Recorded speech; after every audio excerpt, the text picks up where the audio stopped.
میں ایک واقعہ ایسی آپ کی خدمت میں عرض کر رہا ہوں، یہ ہمیں کرنا نہیں ہے، صرف ایک سمبولک ایونٹ ہے، لیکن ایونٹ ہے، ہسٹری کے اندر ہے یہ۔ درود بھیجے گا محمد و آل محمد، صلی علی محمد و آل محمد وعجل فرج۔ ملا ہادی سبزواری نام کر کے، ملا ہمارے یہاں اچھا لفظ نہیں ہے پاکستان میں، ملا ہمارے یہاں بہت برا لفظ ہے۔ اچھا ملا کا مطلب ہوتا کیا ہے؟ عربی میں ملا لفظ استعمال ہوتا ہے بھرے ہوئے کے لیے، درباری کو بھی کہتے ہیں ملا، چونکہ وہ بھی جگہ کو بھر لیتا ہے نا، ہال خالی ہوتا ہے اس کو بھر لیتا ہے تو اس کو درباری کہتے ہیں، درباری کو بھی ملا کہتے ہیں۔ لیکن مل، ملا، میم لام حمزہ، عین نہیں ہے یہاں پہ، حمزہ ہے۔ مل یا ملا بھرنے کو کہتے ہیں، جگہ خالی ہو بھر جائے اس کو ملا کہتے ہیں۔ یملأ الارض قسطا وعدلا، یملأ یعنی بھر دیں گے زمین کو، یملأ، مل، ملا اس کو کہتے ہیں۔ ملا کہتے ہیں وہ جو اندر سے بھرا ہوا ہے، صحیح ہے۔ اچھا یہ اوریجنلی ملا کو اندر سے کس سے بھرا ہوا ہونا چاہیے تھا؟ علم سے، تقوی سے۔ جو علم و تقوی سے بھرا ہو اس کو ہماری ہسٹری میں ملا کہتے تھے۔ اچھا اب ہوا اس طریقے سے کہ بیچ میں ہمارے پاس ایک ایسا فیز آیا ہسٹری کے اندر جب کوئی قوم آئی اور اس نے ہماری تمام کلچر کا مذاق اڑایا، اور وہ یہیں کے باسی تھے، یہی لوگ تھے۔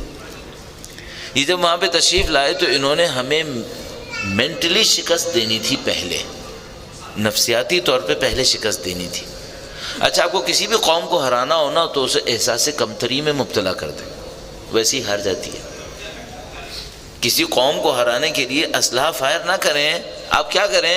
اسے احساس کمتری میں مبتلا کر دیں، انفیریٹی کمپلیکس کے اندر، وہ کمپلیکس میں جائے گی نا، ویسی ہار جائے گی۔ تو یہ جب وہاں پر گئے تو انہوں نے ہم انڈینز کو کمپلیکس میں مبتلا کرنے کے لیے ہمارے کلچر میں جو ویلیوز تھیں ان کے جوکس بنائے، ان کے جوکس بنائے۔ مثال کے طور پر ہمارے پاس ہسٹری کے اندر ایک ایلیمنٹ تھا ملا نصیر الدین، لٹریچر کے اندر یہ ایک جوک ہے، لٹریچر کے اندر یہ کامیڈین کیریکٹر ہے۔ اچھا اس کی تمام شکل و صورت کو دیکھ لیں، آپ کا عالم دین ہے۔ اگر عالم دین نہ بھی ہو تو یہ pure Indian respected family member ہے اپنی شکل و صورت کے اندر۔ اس نے ایسی عبا پہنی بھی ہے، اس نے امامہ لگایا ہوا ہے، یہ وہی چیز ہے جو اس زمانے کی رسپیکٹڈ فیملیز کیا کرتی تھیں۔ اس کا مطلب کیا ہوا؟ یا عالم دین یا رسپیکٹڈ انڈین کامیڈی بنا اس ملا نصیر الدین کے کیریکٹر کے اندر، اور وہاں سے یہ ملا کا لفظ پاکستان میں بدنام ہو گیا، اور ڈیلیبریٹلی ہوا ہے، یہ میں آپ کو قطعاً بتا رہا ہوں، ہماری کلچر کو ڈیمالش کیا ہے، ختم کیا ہے۔ اور کس طریقے سے کیا ہے یہی میں نے بتایا، کمپلیکس دے کر۔ اچھا کمپلیکس دینے کا آسان طریقہ کار کیا ہے؟ جوک بناؤ، ذلیل کر دو کسی قوم کو۔ مثلا آپ فوراً دیکھ لیجئے، ہماری قوم کے اندر فلاسفر ایک کامیڈی ہے، فلسفی کامیڈی ہے۔ معمولاً آپ دیکھیں گے غائب دماغ فلسفی۔ اچھا بہت سادہ سا کام ہے، کسی بھی قوم کے اندر فلاسفر کو ڈیگریڈ کر دو، اس قوم کی آئیڈیالوجی ختم ہو جائے گی۔ فلاسفر کو ڈیگریڈ کر دو۔ ہماری قوم کے اندر اگر کوئی بچہ سوشل سائنسز میں جائے تو وہ زیادہ رسپیکٹڈ ہے یا پریکٹیکل سائنسز میں؟ پریکٹیکل سائنسز میں۔ اور میں آپ کو گارنٹی سے بتا رہا ہوں قوموں کو رول کیا جاتا ہے سوشل سائنسز سے۔ جو پریکٹیکل سائنٹسٹ ہوتے ہیں نا وہ سوشل سائنٹسٹ کی خدمت گزار ہوتے ہیں۔ یہ سوشل سائنٹسٹ ہوتے ہیں جو سوسائٹی کو رول کرتے ہیں، اور ہمارے یہاں سوشل سائنسز کی کوئی ویلیو ہی نہیں ہے۔ ان کو معلوم ہے جب تک ان کے اندر یہ نئی ویلیو بنے گی نا، یہ کہیں نہیں جا پائیں گے، پڑے رہیں گے۔ یہ ہم لوگوں کے ساتھ ہوا ہے۔ تو جو ملا کا لفظ تھا یہ بدنام کیا گیا، کیوں؟ اس کا مطلب تھا علم اور تقوی۔ اچھا اس ملا کے کیریکٹر کو کس سے نزدیک کیا گیا؟ اب جوکس کے اندر اس کو ہرس سے نزدیک کیا گیا، لالچ سے۔ اور ہم وہ مظلوم انسان ہیں جو اس جوک کا شکار ہوتے ہیں اور خود ہی سناتے بھی ہیں، جس میں ہماری اپنی ویلیوز کے اوپر ظلم ہو رہا ہوتا ہے۔ یہ بالکل ایسے جیسے کوئی قرآن کریم کا جوک بنائے اور مسلمان ایک دوسرے کو سنائے۔ یہ ہوتا ہے ہمارے ساتھ، کم عقلی کی وجہ سے، کم فہمی کی وجہ سے اپنے ہی ہاتھوں اپنی قوم پہ بلڈوزر چلاتے رہتے ہیں۔ میں آپ کو ایک مشورہ دوں گا، اللہ کے مقدسات کو کبھی مذاق میں مت لائیے، اس پہ سزا ملے گی۔ خدا متعال قرآن کریم میں اس طرح ارشاد فرماتا ہے، کیا خدا کا نام مذاق اڑانے کے لیے ہوتا ہے؟ کیا خدا کا نام مذاق کے لیے ہوتا ہے؟ کیا خدا کے نام کے ساتھ مذاق کر رہے تھے، مسخرہ کر رہے تھے؟ تو خدا پسند نہیں کرتا اس کام کو۔ تو جناب وہ ملا کا جو لفظ تھا وہ اس طرح سے ہوا، اور مجھے واقعاً بعض اوقات اپنی قوم کے اوپر نا افسوس ہوتا ہے، کتنی آسانی سے ہمارا حشر کیا ان لوگوں نے، کتنی آسانی سے۔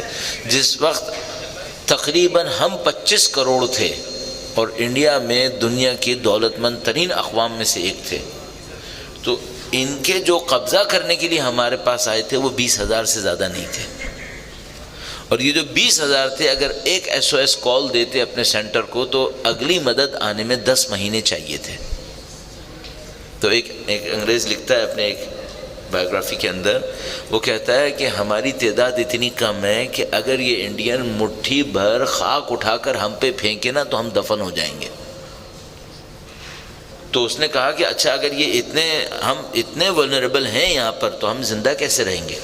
تو کہنے کا ہم ایسے زندہ رہیں گے کہ ہم ان کو کبھی یہ جرأت ہی نہیں دیں گے کہ یہ خاک اٹھائیں ہمارے خلاف، اگر اٹھا لی تو ہم مارے گئے، یہ تو طے شدہ بات ہے، لیکن ہم ان کو جرأت نہیں دیں گے۔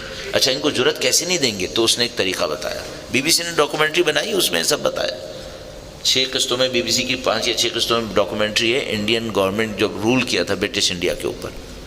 تو کہتا ہے اس کا سادہ ترین طریقہ یہ رکھا انہوں نے کہ جو برٹش تھے وہ اپنے آپ کو کنگز بنا کر رکھتے تھے اور انڈینز کو ہیوملیٹ کرتے تھے، بار بار ہیوملیٹ کرتے تھے تاکہ یہ لوگ سر اٹھانے کی طاقت نہ لا سکیں۔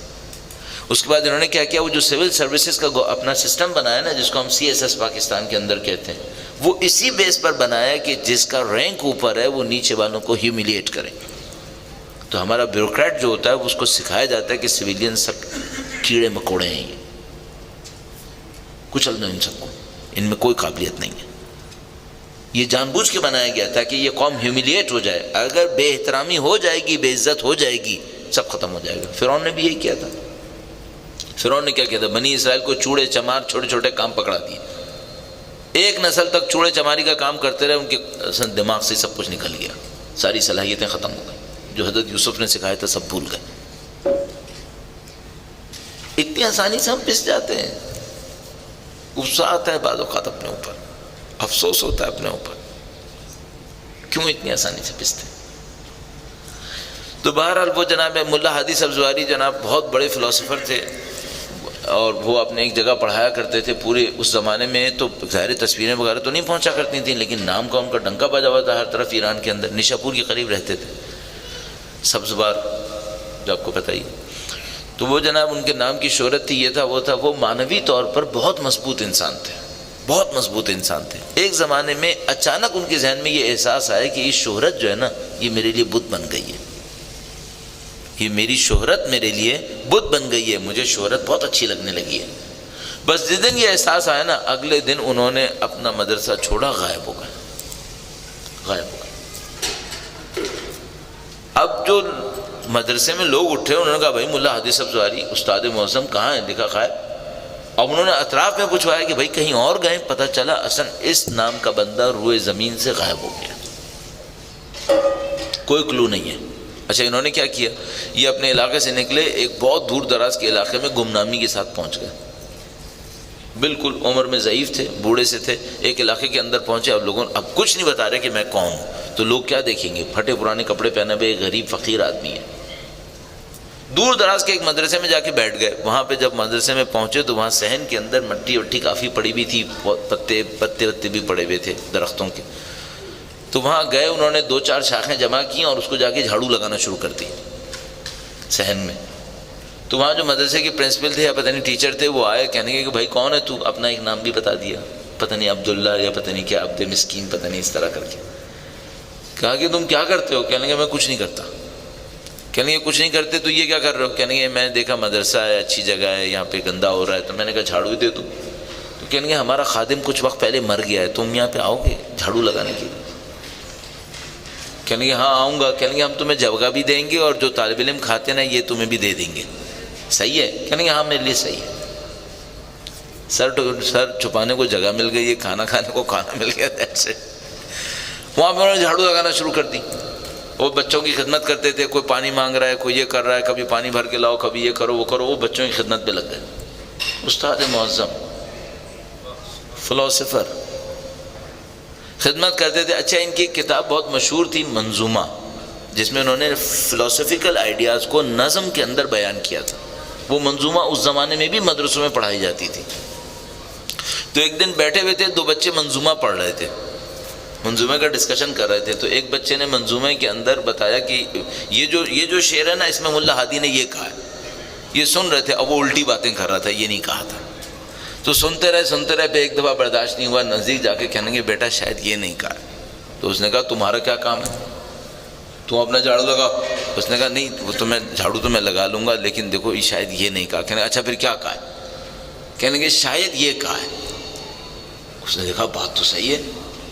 کہنے لگا اچھا تمہیں کیسے پتہ چلا؟ کہنے لگے تم جیسے لڑکے یہ باتیں ڈسکشن کرتے رہتے ہیں نا، تو میرے کانوں میں پڑتا رہتا ہے، تو مجھے لگ رہا ہے کہ شاید یہ والا ہے. پھر بھی نہیں بتایا کہ میں ملا ہادی ہوں. تو وہ جو لڑکا تھا نا، وہ کہنے لگا یہ ملا ہادی اگر اس منظومہ کے ساتھ ایک شرح بھی لکھ دیتا نا، تو ہماری زندگی آسان ہو جاتی. اتنی سخت منظومہ لکھ دی ہے اس نے، اور ایک شرح بھی نہیں لکھی. ایک شرح بھی لکھ دینا تو ہماری جان چھوٹ جائے گی. 2 سال اس حالت میں گزارے ہیں، 2 سال نوکر بن کے، 2 سال نوکر بن کے گزارے ہیں. 2 سال گزارنے کے بعد وہ جو استاد پچھلے والے مدرسے والے تھے، وہ بیچارے شکل کے کلو پر چلتے رہے کہ بھائی کہیں تو زمین میں آیا ہوگا. انہوں نے ان کو پتا تھا یہ کہیں فٹ نہیں ہوگا، یہ مدرسے میں فٹ ہوگا. انہوں نے سارے مدرسوں کو رپورٹ کی کہ بھائی ہمارا استاد غائب ہو گیا، اس کی شکل شمائل ایسی ہے. اس مدرسے نے کہیں ان کو بتایا کہ بھائی اس ٹائپ کا ایک آدمی آیا، دیکھ لو، ایسے اس قابل ہے تو نہیں، تو بالکل جاہل جٹ آدمی ہے، لیکن اگر کوئی یہ بھی آ کے دیکھ لو. تو وہ لوگ پہنچے، انہوں نے دیکھا یہ تو وہی ہے. پکڑ لیا ان کو، کہا آپ کیوں غائب ہو گئے تھے؟ بڑا سمجھایا بجھایا. کہنے گے استاد جو بھی پریکٹس تھی نا اب ہو گئی، آپ نے جو اچیو کرنا تھا نا کر لیا. 2 سال بہت ہوتا ہے، آپ نے نفس کو مار لیا، اب آپ ہاتھ سے واپس آ جائیں اللہ کا واسطہ. اچھا پول بھی کھل گئی تھی، سارا شہر امنڈ آیا کہ بھائی یہ تو وہی تھے اور یہ تھا وہ تھا. اب وہ بچے بھی بیچارے بڑے پریشان ہوئے. وہ دونوں آئے سامنے، وہ سامنے آئے، ان کو گلے لگایا. کہا انہوں نے بہت کہا کہ ہمیں معاف کر دیں. سارے بچوں نے کہا کہ بھائی ہم نے یہ غلط کر دیا، وہ غلط کر دیا. انہوں نے سب نے معافی مانگی. تو جاتے جاتے اس لڑکے سے کہیں گے بیٹا میں شرح لکھ کے جاؤں گا. تو پھر بعد میں شرح لکھ کر اس لڑکے کو بھجوائی، اس کی شرح لکھی، اس لڑکے کو بھجوائی. یہ لوگ اتنے ہمبل تھے. انہوں نے کیا کیا ہوا تھا، انہوں نے اپنی اٹیچمنٹس کو ختم کر لیا تھا. ہم سے اپنی اٹیچمنٹس ختم نہیں ہوتی ہیں. یہ لوگ جیسے کہیں دیکھتے تھے نا کہ یہ اٹیچمنٹ حق کے مقابلے میں آ رہی ہے، دور پھینکنے میں دیر نہیں لگاتے تھے. ہم سے نہیں ہوتا. سب سے بڑی تیاری جو ابھی تک مجھے سمجھ میں آ رہا ہے، اور بھی تیاریاں یقیناً ہوں گی، امام کو نصرت کے لیے طاقتور لوگ بھی چاہیے ہوں گے، آرگنائزیشن بھی چاہیے ہوگی، ان کے اندر ایک اجتماع چاہیے ہوگا، یہ ساری باتیں چاہیے ہوں گی. لیکن جو پہلی چیز اس وقت مجھے سمجھ میں آتی ہے وہ یہ کہ یہ اٹیچمنٹ جو ہے نا، یہ سب سے گندا ہے، یہ سب سے بڑی رکاوٹ ہے. کیوں؟ اس اٹیچمنٹ کی وجہ سے شاید میں UK چھوڑ کے امام کے پاس نہیں جاؤں گا. مجھے عادت یہاں کی ہے یار، مجھے انسیکیور ماحول میں رہنے کی عادت ہی نہیں ہے. تو میں ان کے ساتھ جا کے رہوں گا جو رہیں گے ہی انسیکیور ماحول کے اندر. ابھی لوگ مجھ سے کیا کہتے رہتے ہیں، ہم پاکستان تو آنا چاہتے ہیں لیکن وہاں کے حالات بہت خراب ہیں. بات بالکل صحیح ہے، میں کوئی مقابلہ مقایسہ نہیں کر رہا ہوں، میری بات کو غلط مت سمجھیے گا. میں آپ سے نہیں کہہ رہا ہوں کہ آپ غلط کر رہے ہیں، نہیں آپ صحیح کر رہے ہیں. لیکن صرف میں یہ کہہ رہا ہوں کہ اگر یہی حالات کی خرابی خدا نہ کرے اتنی بڑی مصیبت ہے، تو وہ جو امام کے ساتھ چل رہے ہوں گے نا، وہ خراب حالات میں ہی چل رہے ہوں گے. آپ کو اور مجھے اس کو ایکسکیوز نہیں بنانا ہے اپنی. آپ صحیح کر رہے ہیں، میں نہیں کہہ رہا آپ اٹھ کے آ جائیں پاکستان. آ بھی گئے تو کچھ نہیں ہوگا، آپ میرے پاس آ کر کہیں گے ہم تمہارے کہنے پر آ گئے. ارے بھائی میرا خود اپنا کا نہیں پتا کہ میں کہاں جاؤں گا، تمہیں کہاں لے کے جاؤں گا میں. لیکن میں یہ کہہ رہا ہوں اپنے آپ کو ذہنی طور پہ اتنا تیار کر لیں کم از کم کہ کچھ نہ کچھ چیلنجز لینے کی عادت پڑے. وہ ایک بندے خدا تھا، بہت اچھا لڑکا ہے، بہت اچھا جوان، دبئی میں تھا، بہت اچھا لڑکا ہے، میں بار بار تعریف کروں گا. وہ ایک دفعہ ہم کوئی سیمینار کر رہے تھے کراچی میں، پیک سمر کا بالکل پیک. اور کراچی کا جو سمر ہے نا وہ بہت چپچپاتا ہے، پسینے بہت نکلتے ہیں، عجیب و غریب حالت ہوتی ہے، ہیومیڈیٹی اتنی ہائی ہوتی ہے وہاں پہ 80% پہ پہنچی ہوئی ہوتی ہے، 80-85 پہ، اور اس میں جناب ایک عجیب عالم میں انسان آ جاتا ہے بعض اوقات۔ تو وہ بیچارہ کہیں آیا، وہ کہیں اچھا دوپہر میں ہی سیمینار رکھ دیا، وہ بھی بھوجانی ہال میں جہاں وینٹیلیشن کا کوئی بندوبست ہی نہیں ہے، اس کے اوپر شاید کہیں لائٹ بھی چلی گئی، اور وہ بیچارہ دبئی کا وہاں پہ بیٹھا ہوا تھا، وہ پتہ نہیں کتنے شوق سے دبئی میں ہماری اسپیچز سنتا رہتا تھا، یہ تھا وہ تھا، وہ پتہ نہیں کتنے شوق سے ہمارا سیمینار دیکھنے کے لیے آیا۔ سیمینار بھی 2 سیشن میں تھا، پہلا سیشن 1.5 گھنٹے کا، پھر دوسرا 1.5 گھنٹے کا۔ وہ پہلے سیشن کے بعد میرے پاس آیا، میں نے اس سے پوچھا ہاں بھائی کیسا ہوا؟ کہنے لگا مولانا مجھے اپنے اوپر غصہ آ رہا ہے، کاش میں دبئی کا نہ ہوتا۔ کہنے لگا سارے 1.5 گھنٹے نا مجھے صرف گرمی لگتی رہی، میرا دماغ سوائے گرمی کے کچھ نہیں سوچ پایا۔ اس کی کوئی غلطی نہیں ہے، لیکن میں صرف یہ کہہ رہا ہوں اس کا مطلب ایک ویکنیس بن گئی نا۔ اے مجھے امام کے ساتھ چلنا ہو اور ایسی جگہ پہ چلنا ہو جہاں پہ نہ اے سی ہے نہ کچھ ہے، 45 ڈگری ہے، بیٹا اسی میں بیٹھنا ہے، کتنا برداشت کروں گا؟ میری پروڈکٹیوٹی کا کیا ہوگا؟ اب یہی کہتے ہیں نا کہ سینٹرل لگاؤ تاکہ پروڈکٹیوٹی ذرا اچھی رہے ورکرز کی، تو امام کے ساتھ اگر نہیں ملے سینٹرل پھر کیا ہوگا؟ کچھ ہے میرے ذہن میں کہ اس کی تیاری کیسے ہونی ہے۔ میں اپنے آپ سے کہہ رہا ہوں، یقین مانے آپ سے بھی کہہ رہا ہوں، اپنے آپ سے کہہ رہا ہوں، ہم سب کو اس کے لیے تیار رہنا ہی نہیں رہنا۔ اچھا اب میں ایک آخری بات، جو ابھی تقریباً آخری منٹس کی طرف ہم جا رہے ہیں، ایک بات اور آپ سے عرض کروں گا۔ شیطان آپ سے کہے گا ابھی نہیں آ رہے، ابھی نہیں آ رہے، آپ اپنے ذہن کو ایسے مت سوچوائیے گا کہ نہیں آ رہے نہیں آ رہے، یہ غلط ہے، یہ ہمارے دین کے خلاف ہے۔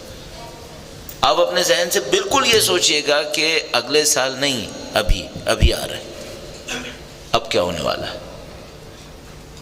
میری تیاری کہاں پہنچی ہوئی ہے، میں پریکٹیکلی اس بات کے لیے تیار ہوں، پریکٹیکلی اس بات کے لیے تیار ہوں۔ مثال کے طور پر ابھی جولائی کا مہینہ ہے، فرض کریں اگست میں امام کی کال آ گئی، امام کی کال آتی ہے کہ امام آ گئے اور وہ کہہ رہے ہیں کہ جتنے میرے ماننے والے ہیں تشریف لے آئیں، اگلے مہینے میں نے سب کچھ چھوڑ کے جانا ہے، میں یہ کر سکتا ہوں؟ اچھا جب میں جاؤں گا تو کس انوائرمنٹ کے اندر جاؤں گا؟ ایک ایسے انوائرمنٹ کے اندر وہاں ڈیزرٹ ہوگا، وہاں سمر ہوگا، وہاں 45 ڈگری ہو رہا ہوگا، وہاں پہ کوئی سینٹرل نہیں ہوگا، وہاں پہ کوئی بیڈ نہیں ہوگا، وہ سب کا سب ایک مثال کے طور پر ایک ہال کے اندر۔ مثلا میں نے کچھ کیمپس کیے ہیں، آپ سب نے بھی اپنی زندگی میں کیمپس کیے ہیں، کیمپ کی لائف کیسی ہوتی ہے؟ ایک وہ کیمپس ہوتے ہیں نا جو جان بوجھ کے کیے جاتے ہیں، تو اس میں پھر تھوڑا ہاتھ ہلکا رکھا جاتا ہے کہ یار بچوں کا ایسا نہ ہو بالکل ہی معاملہ خراب ہو جائے۔ ایک وہ کیمپس میں رہنا پڑتا ہے جو مصیبت کے وقت پہ بنتے ہیں، یہ معمولاً جنگوں میں ہوتا ہے۔ ابھی جو غزہ میں ہو رہا ہے تو آپ کے سامنے ہی ہے نا، 1 لاکھ آدمی ڈسپلیس ہوئے ہیں، کہاں گائیں گے؟ ابھی پاکستان میں تقریباً 1 ملین لوگ ڈسپلیس ہوئے ہیں، کہاں رہ رہے ہیں یہ لوگ؟ کیمپس میں رہ رہے ہیں نا۔ کیمپ کی زندگی کسے کہتے ہیں؟ جا کے کبھی خدا نہ کرے نعوذ باللہ نہ موقع آئے آپ کے اوپر، لیکن کبھی ذرا دیکھیے کیمپ کسے کہتے ہیں۔ ابھی مجھے اچھا نہیں لگ رہا ہے یہ کہتے ہوئے، لیکن کبھی سوچیں کہ مثلا کراچی میں پاکستان میں 1 ملین لوگ ڈسپلیس ہوئے ہیں، ان کو ٹوائلٹ ملیں گے کیا؟ پانی مل رہا ہوگا؟ کچھ نہیں ملتا ہے، میں بتا رہا ہوں کچھ نہیں ملتا ہے۔ میں کیمپس میں رہا ہوں، 1.5 لیٹر پانی ملتا تھا 24 گھنٹے کے لیے، 1.5 لیٹر۔ انسان کے بدن کو گرمی میں 8 گلاس پانی چاہیے کم از کم، وہ 8 گلاس پانی 2 لیٹر ہوتا ہے۔ 1.5 لیٹر پانی ملتا تھا 24 گھنٹے کے لیے کہ بھائی تم نے اس پہ زندہ رہنا ہے، چاہو تو ٹوائلٹ میں ضائع کر دو، چاہو تو پینے میں لگا دو، جو تم نے کرنا ہے کرو، مرضی تمہاری۔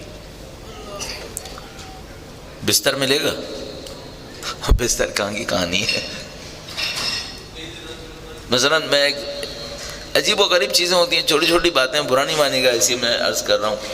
مثلا ہم سب کو تکیہ رکھنے کی عادت ہے، تکیہ ملتا ہے وہاں پہ؟ کچھ نہیں ہے، جس کو جہاں جگہ ملے گی نا سو جائے، بس جیسے بھی پڑھ کے سو جائے، اوپر نیچے دائیں بائیں زمین ہموار، کوئی کچھ نہیں پتا ہوتا کیا جگہ ہے۔